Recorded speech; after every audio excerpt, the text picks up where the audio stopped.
हम सब यहाँ उपस्थित हैं।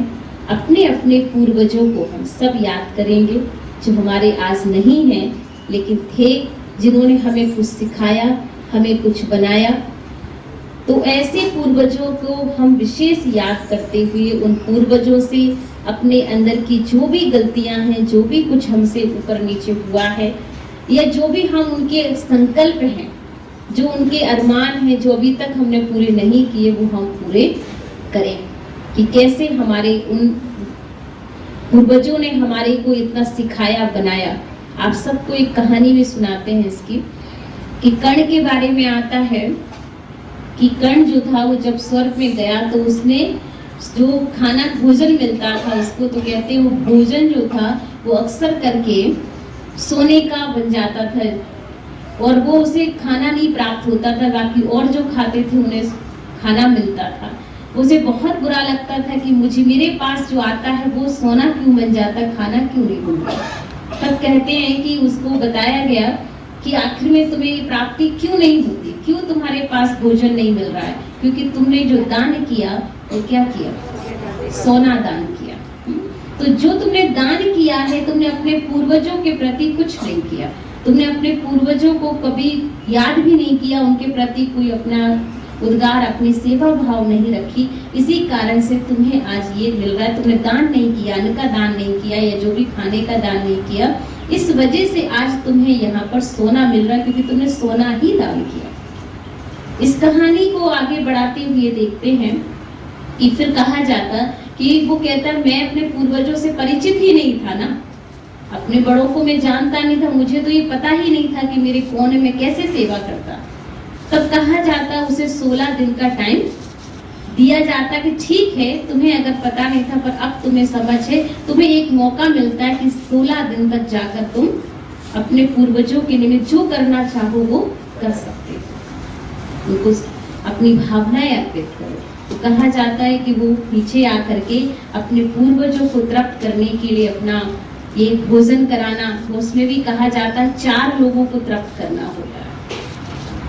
4 प्रकार से हम अपने पूर्वजों को श्रद्धा सुमन अर्पित करते हैं, और वो है, एक हम करते हैं अपनी भावनाओं के साथ, जैसे कि हम दर्पण, अर्पण, और साथ साथ में हम दान पुण्य करते हैं और ब्रह्मा भोजन अर्थात ब्राह्मणों को खिलाते हैं। 4 प्रकार से हम अपने पूर्वजों को तृप्त कर सकते हैं, और जिसमें से सबसे ज्यादा लोग पहले अर्पण करते हैं, अर्थात जल लेते हैं और उसमें क्या होता है, तिल होते हैं। तिल डाल करके वो ऐसे अर्पण करते हैं अपने पूर्वजों के प्रति। जो तिल होता है वो भी काला होता है। तो वास्तव में परमात्मा इन सब चीजों के प्रति बताते कि जो काला तिल है, अर्थात वो आत्मा कैसी स्वच्छ है ना, छोटी सी बिंदु आत्मा, जो कि आज क्या हो गई है, काली हो गई है।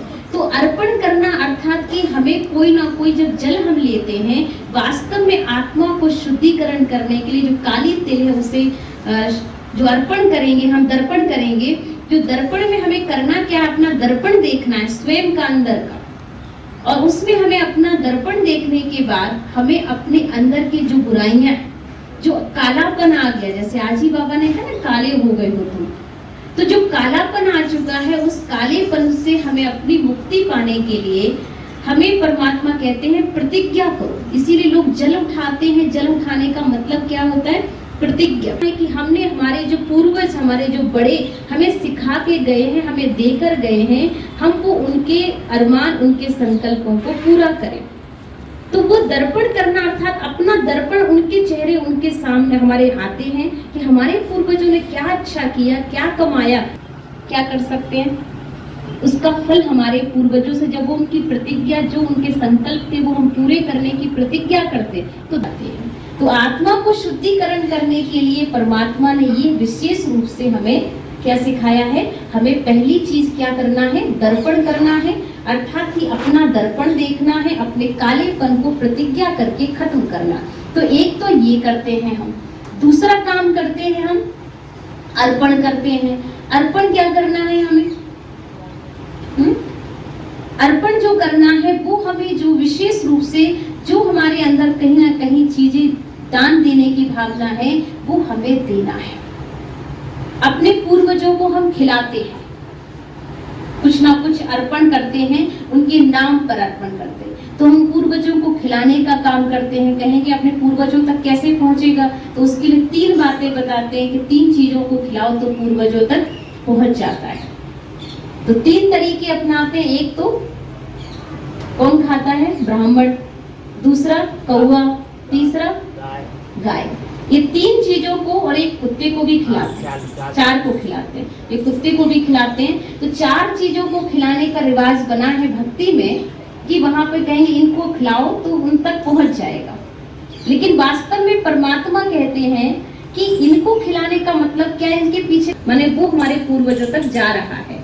तो हम कौवा को भी निमित्त बना लेते हैं। दूसरी चीज हम क्या करते हैं, ब्राह्मणों को, ब्राह्मण भी कहा जाता है, शुद्ध होते हैं, ब्रह्म मुहूर्त में उठते, धारणा वाले होते हैं, पवित्र, इसलिए ब्राह्मणों को खिलाते। पर यहाँ वास्तव में पता चला ब्राह्मण कौन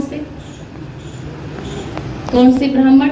ये जो सच्चे ब्राह्मण हैं, जो भगवान ने बताए हमको कि इन ब्राह्मणों को भोजन कराना है, जो कि ब्रह्म मुहूर्त में उठते हैं, पवित्र जीवन बनाते हैं, ईश्वर का ध्यान करते हैं, ऐसे सच्चे ब्राह्मणों को ब्रह्मा भोजन कराना। तो फिर उसके बाद वो कराते हैं, ब्राह्मणों को खिलाया। तीसरा हमने किसको किया? गाय को। गाय को इसलिए कहते गाय जो है वो 36 करोड़ देवताओं का वास दिखाते हैं शास्त्रों में कि गाय में देवताओं का वास होता है, इसलिए कहते हैं देव को भी तृप्त करना है, तो उनको भी खिला देते हैं। कुत्ते को क्यों खिलाते हैं? कुत्ते को कहा जाता है कि वफादार होता है कुत्ता, और कहते हैं पांडवों के साथ वो अंतिम समय तक, यात्रा तक भी साथ जाता है, इसलिए पांडवों के साथ भी क्या दिखाया? कुत्ता दिखाते हैं कि वो साथ गया, उसने अंतिम समय साथ निभाया और वफादार होता है। तो कुत्ते को भी कहते हैं, अपने पूर्वजों के निमित्त रूप में कुत्ते को भी खिलाते हैं। वास्तव में ये सारी चीजें जो हैं वो परमात्मा इसके पीछे तो बहुत आध्यात्मिकता बताते हैं कि ये सब चीजें हम स्वीकार कराते हैं, इन चीजों को जो कि भक्ति में भाव है। तो दर्पण और दूसरा हो गया अर्पण। तो हमने इन चीजों को अर्पण किया, लेकिन क्या हम समझते हैं कि जो हमने अर्पण किया क्या वो उन तक पहुंचा? कौवे को खिलाया, इनको खिलाया, कुत्ते को खिलाया, ब्राह्मणों को खिलाया, क्या वो उन तक पहुंच रहा है? लेकिन वास्तव में क्या है कि हम जो खिलाते हैं, पूर्वजों की श्राद्ध करते हैं याद में, ये उन तक भावनाएं पहुंचती हैं, हमारी श्रद्धा पहुंचती है, हमारा खाना नहीं पहुंचता है, वो हमारा नहीं पहुंच रहा, क्योंकि वो वास्तव में कब पहुंचेगा? जैसे परमात्मा के पास हम भोग लगाते, तो परमात्मा क्या भोग सच में खाते होंगे? भगवान तो अब भोगता है, आत्मा तो शरीर छोड़ चुकी, वो तो भोगता हो गई, वो कैसे खाएगी? तो इसलिए खाती नहीं है, लेकिन हमारी भावनाएं उन तक पहुंचती हैं, हमारी श्रद्धा पहुंचती है, हमारा भाव पहुंचता है उन तक। तो वो कहीं ना कहीं वो श्रद्धा, वो भाव, इन जो विशेष लोगों के द्वारा कहा जाता, हमारी भावना उन तक पहुंच जाए, तो वो आते हैं, वो किसी न किसी निमित्त रूप में और हमारी भावनाओं को स्वीकार करके जाते हैं। तो जब वो भावनाएं स्वीकार करते हैं, तो इसीलिए हम वो खुश होते हैं कि हम उन्हें खिलाएंगे, इंद्र श्राद्ध करेंगे, तो भावनाएं पहुंच जाती। लेकिन वास्तव में परमात्मा कहता है कि बच्चे जब अपने ब्रह्मा कुमारी इसमें भी ये श्राद्ध रखे जाते हैं, पर यहाँ पे क्या होता है, यहाँ पर उन आत्माओं को परमात्मा परम धाम में इमर्ज करता है, सूक्ष्म वतन में भी इमर्ज होती है। तो वो आत्माओं को सूक्ष्म वतन में इमर्ज करके उनको वहां पर परमात्मा के पास हम भोग लेकर जाते हैं, और उनको बाबा से कहते, बाबा आप इन आत्माओं को यहाँ इमर्ज करिए, और इमर्ज करके इन आत्माओं को आप जो है खुद भी खाइए, और इन्हें भी हमारी तरफ से श्रद्धा, हमारी भाव है वो उनको खिलाइए, उनको हमारी तरफ से जो ये सारी चीजें हम देना चाहते हैं, जो श्रद्धा, वो हम करना चाहते, उनके निमित्त हम दान पुण्य करना चाहते। तो इसलिए वो तक पहुंचता है जब हम परमात्मा को समर्पित भाव से करते हैं, पूर्ण रीति से। तो सामान तो नहीं पहुंच रहा है, पर हमारे वाइब्रेशन उनको पहुंचते हैं, और इसीलिए वो आत्माएं कहीं ना कहीं जहां पर भी वो शरीर लेकर पाठ बजा रही होती है, उनको ये महसूस होता है जैसे कोई हमें अपना, हमारे लिए कुछ अच्छी भावनाएं भेज रहा है। तो वो स्वीकार करते हैं, और उनके दिल से क्या निकलती है, उन सबके लिए दुआएं निकलती हैं। और जब वो दुआ देते हैं, तो हमारे जीवन की यात्रा, जो रुके हुए कार्य होते, कहते हैं ना कि हमारे कुछ पूर्वजों का सराप है, कुछ ऐसा बिगड़ रहा है, कुछ अच्छा नहीं हो रहा है, पूर्वज खुश नहीं है, असंतुष्ट हो गए। लेकिन वास्तव में देखिए, कोई भी कभी हमसे असंतुष्ट नहीं है, ना कोई नाराज होता है। अगर कोई नाराज हो रहा है, वो हमारे खुद के किए हुए कर्म ही होते हैं। वो नाराज है हमसे, हमारे पूर्वज नाराज नहीं होते हैं। नाराज हमने जो उनके साथ बुरा किया, जब तक वो हमारे बीच में रहे, हमने उनको कभी भोजन तक नहीं पूछा। बाद में अब उनकी फेवरेट चीज देखते हैं कि उनकी फेवरेट क्या चीजें थी। तो जब तक वो हमारे बीच में थे, हमने उनके लिए कुछ नहीं किया, तो ये हमारे कर्म खराब थे, जिसका दोष हमारे ऊपर लग गया है। उन्होंने नहीं बुरा किया। कभी भी माँ बाप अपने बच्चों के साथ कभी बुरा नहीं करते। एक पिता ने, जैसे बच्चे ने प्रॉपर्टी के लिए अपने पिता को मार दिया, लेकिन जैसे ही बच्चा गिर रहा था जीने से, माँ को मारने के बाद पिता ने तुरंत उसको वही इमर्ज होकर कहा, बेटा समझ जा, गिर जाएगा। मतलब मरने के बाद भी वो क्या कर रहे हैं, अपने बच्चे को संभाल रहे हैं। तो कभी भी ना पूर्वज हमारे बद्दुआ देते हमको, ना भगवान कभी बुरा करता, ना वो कभी हमसे नाराज होता है। नाराज अगर कुछ हो रहा है, जो सजा मिलेगी उस विकर्म की, वो हमारे अपने कर्मों की सजा है। तो सुधार क्या करना है हमको? इन श्राद्ध के दिनों पर हम अपने कर्मों को सुधार करने का एक मौका मिलता है। उनके जो जीवन के आचरण संस्कार, वो संवारने का हमें एक मौका मिलता है कि हम इन श्राद्ध के दिन अपने आप को, उनको दर्पण देखें कि वो कैसे थे, और उनको अपनी भावनाएं अर्पण करें। जो श्रद्धा है, जो भाव है, और उनके प्रति उनसे जो हमारी कुछ गलतियां हुई, तो उनका हम पश्चाताप करें, प्रायश्चित करें कि कुछ हुआ है, वो कर्म सुधारें कि अब वो कर्म, ऐसी गलतियां अब दोबारा ना हो जो हमसे हो चुकी हैं। तो पहली बात हमने सुनी दर्पण, दूसरा अर्पण, और तीसरा है ब्रह्मा भोजन, जो कि भगवान यहाँ पर हम बच्चों को, ब्राह्मणों को ब्रह्मा भोजन कराता। पर ये भोजन कब पहुँचता? जब ईश्वर के पास लेकर जाते, ईश्वर को अर्पण करके उन तक हम पहुँचाते हैं, तो वो ब्रह्मा भोजन बनता है, जो पवित्र भगवान की याद में बनाया होता है, और जिसके लिए कहा जाता है कि देवताओं को भी वो स्वीकार नहीं मिलता है, और वो ब्रह्मा भोजन ब्राह्मणों को मिलता है। तो जो पवित्र भावना से ईश्वर की याद में बनाया होता है, वो श्रद्धा, जो भाव है, वो ब्रह्मा भोजन के रूप में वहां पर वतन में बाबा के पास हम लेकर जाते हैं, और बाबा उन आत्माओं को वो स्वीकार कराते हैं। उसके पश्चात फिर क्या है? दान। फिर कहा जाता कि दान पुण्य कर दो उनके नाम से कुछ। वो नहीं है आज, लेकिन हमारे बड़े बुजुर्ग जो थे, उनके नाम पर दान करते। तो क्या वो उनके नाम पे किया हुआ दान क्या उन तक पहुंचता है? क्योंकि अगर आप कर रहे हो उनके नाम से, तो कई बार उनकी प्रॉपर्टी थी, पैसा उनका है, पर वो खुद नहीं किए, आपने किया, उनके नाम पे किया।